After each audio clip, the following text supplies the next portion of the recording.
আসসালামু আলাইকুম ওয়া রাহমাতুল্লাহি ওয়া বারাকাতুহু। সম্মানিত ভাই ও বোনেরা, আজকে আপনাদেরকে আমি সূরা আল কারিয়া শিখাবো ইনশাআল্লাহ।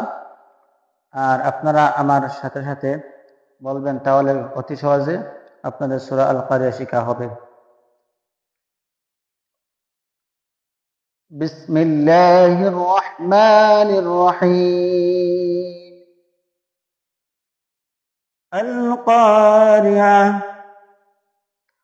আল কারিয়া মাল কারিয়া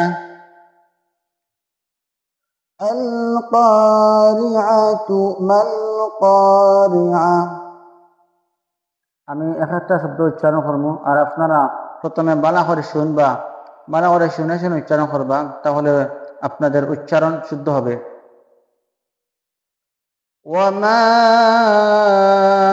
أدراك ما القارعة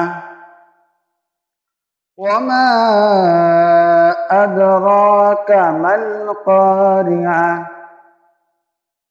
يوم يكون الناس كالفراش المبثوث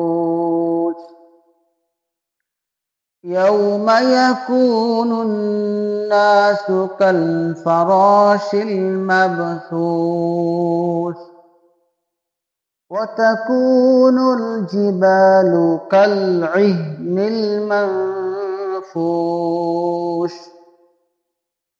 فأما من ثقلت موازينه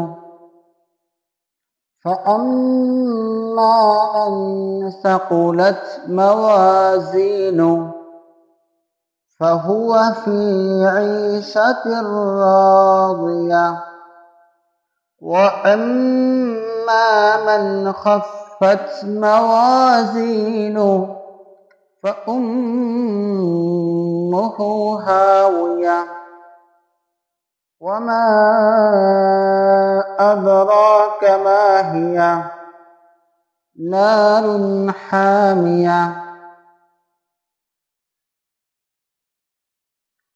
প্রিয় দর্শকরা, আপনারা যাদের শিকার সূরা আল কারিয়া, আপনারা এটা বারবার ভালো করে শুনে শুনে উচ্চারণ করিয়া আপনারা মুখস্থ করবা, তাহলে খুব সহজে আপনাদের সূরা আল কারিয়া শিখা হবে ইনশাআল্লাহ।